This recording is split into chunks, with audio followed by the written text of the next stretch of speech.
I think this week opened the eyes of many, many Americans that indeed you are on your own.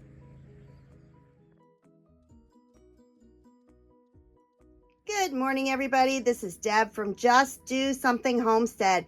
And do you know how to vacuum seal food when there is no electric? It is a beautiful day here in West Virginia. Wow, what a week this has been between storms and port strikes, shortages in stores, political unrest. Look at the birds. It's just been an amazing week and a stressful one. So today we're going to talk about what would you do to preserve food if you don't have any electric.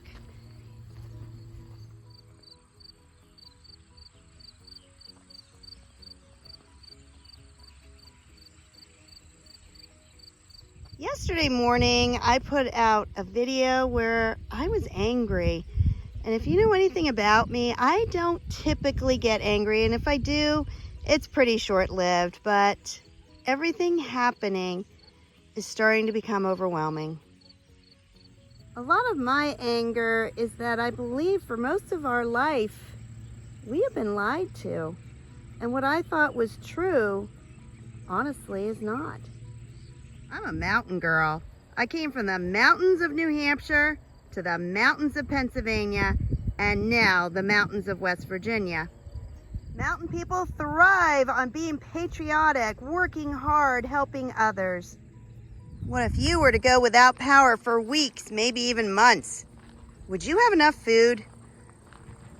We are already seeing some bare shelves in West Virginia. It is time to stock up. It's been time to stock up. And looky here, and so it begins. Fresh fruits.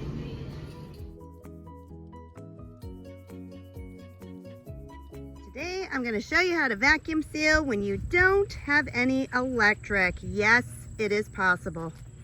One thing about living on the farm, there is no time to wallow about all that's going on in this world. There's work to be done. So let's go preserve some food.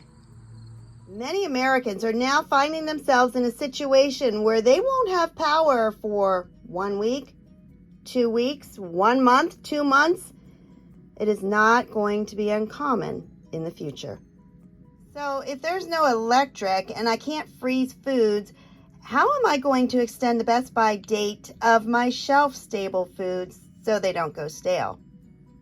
There's actually a couple ways. First off, I would hook mine up to the generator and quickly vacuum seal as many jars as I could. The way to do this is to actually fill your jars, have everything ready, and just zip right down the line, sealing and going, sealing and going.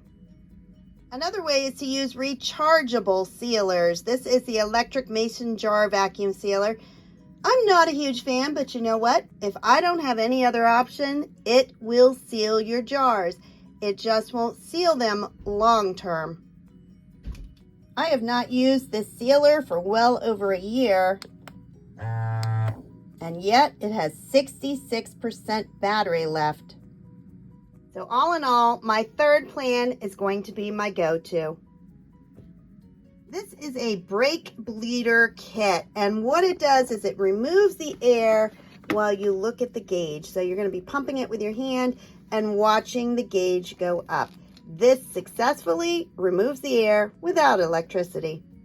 I ordered this kit off of Amazon. It was less than $20. I think it was on special for about $15. But most of the items that you see in here, you're actually not going to use. What I used was one of the long hose. I don't use the tips, but we're going to go over that in a minute. And of course, you want the pump itself. First, you're going to take one of the long hoses and push it onto the end that you're going to pump. On the other end, I have attached a piece that is going to go into the top of my jar sealer attachment. So this piece right here is what plugs into the top of the attachment like that. Now, you may be wondering where I got that piece.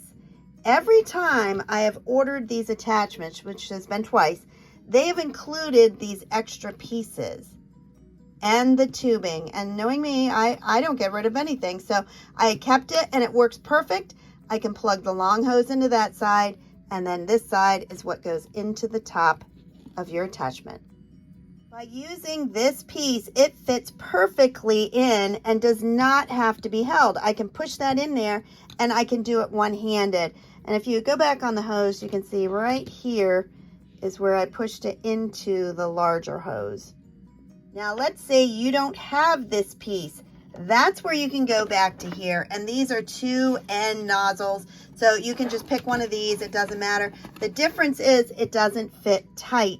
So after you push it in there, it's gonna wobble, meaning you have to hold it with one hand and pump with the other. All right, let's get started. Now we're not gonna need anything else in this kit, so I'm gonna put that away. Everything else about vacuum sealing is exactly the same. So you're gonna take a dry canning jar. This one is a 1/2 gallon. I've washed them yesterday in hot soapy water, completely dried them overnight, and now it is ready to fill. I'm gonna use my large mouth funnel so that I don't get my oatmeal all over everything. I just purchased this organic quick oats, and let me tell you, I bought this just a year ago. They were on sale for $1.29. These were $4.50 a container. That is why I vacuum seal. I think it's time I learned how to grow oats. I fill the jars to about my middle knuckle, and then I'm just gonna wipe it with my clean hand to make sure there's no residue, powder, anything left on that rim. You're gonna put your new or used lid on top and add the accessory. I am using a wide mouth. Your accessories that come, they usually come in a pack of 2, your wide mouth and your regular mouth. I use both of those. Typically though, I use the wide mouth more often. And just like an electric one, you're going to plug the port into the hole. So push it down there firm. It's not going to go all the way down. Using a brake bleeder is by far a hard workout. You're not going to be pumping out 15 jars of oatmeal because your hand just isn't going to be able to take it. When you look on here, you're going to see the different numbers. We're looking at the outside numbers that go from 0 to 30.